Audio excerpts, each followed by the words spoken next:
Hey there guys, Bob Saget here, and I'm here to teach you how to use the question class system version 1.0. This was mentioned on the forum. Somebody was asking how to do um, something where at the beginning of the game a bunch of questions are being asked to you, and based on the answers you choose, that defines your character class. So I saw that and I went ahead and I just made this quick little tutorial on how to do it. Before we get started, let's take a look in the database. I actually lowered the attack and defense of Slime and Bat, so don't use this as your base game if you decide to use this. But that doesn't really matter. In actors, we've made a blank actor, no name, and we gave him a class of just these 3 lines. That really doesn't matter either, it's a blank class.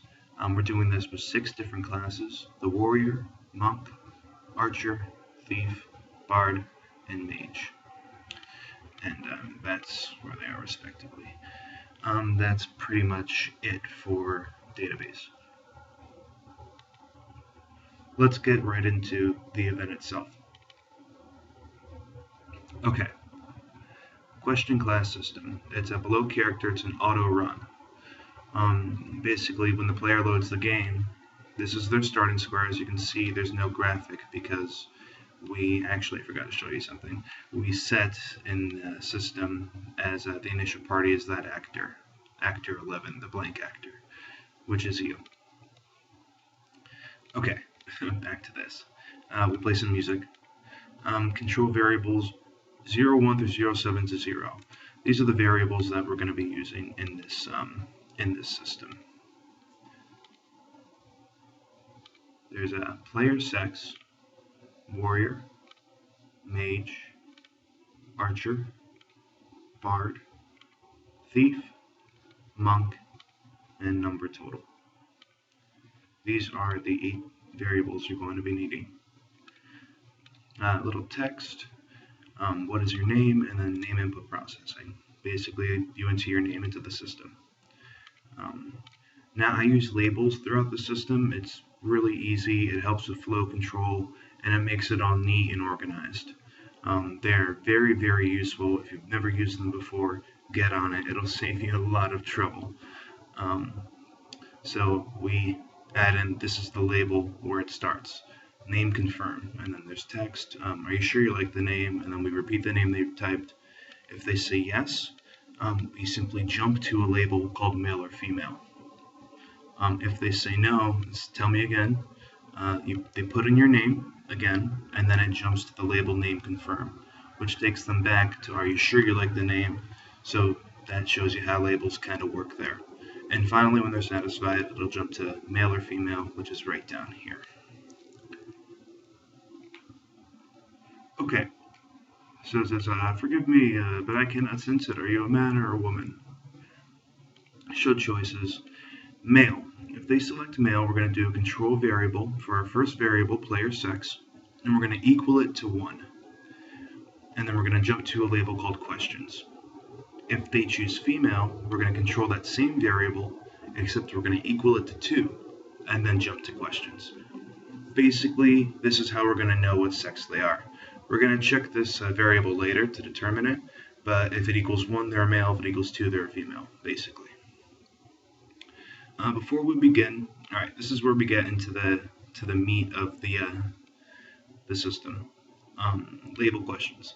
Text. Before we begin, I'd like to ask you a few questions. I'll just read you a couple. Question 1, which of these monsters would you most likely be around? And then we show the choices. I have a choice of dragons, rats, spirits, and other. When the player selects dragons, the control variable wizard is added, the control variable warrior is added +3. So those variables we talked about earlier, we're basically assigning the number values here. So when the player selects dragons, warrior gets a +3. And then it jumps to the label Q2, which is question 2. When they select rats, we add 3 to the thief variable. And when they select spirits, we add 3 to the mage variable. Now, when they select other, we add 1 to every class that was not included in those 3 questions. So that's 1 to the archer, 1 to the bard, and 1 to the monk. And those are also going to be the 3 next choices in question 2. So I'll just read you question 2 down here. And I explain all this here, and throughout these events you can go in and just read my comments if you like. Question 2, which weapon would you prefer to use? Choices are bow and arrow, bare hands, songs and singing, and then other. For bow and arrow, archer gets +3. Bare hands, monk gets +3. Songs and singing, bard gets +3. Other, the warrior, mage, and the thief each get a +1. I'm going to go scroll down at the end here now to show you what happens at the end of all this. I believe there's 8 questions total in this demo. You can have less or more, depending on how in-depth you want the question tutorial to be.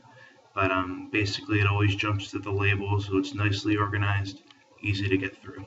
Let me just scroll down here.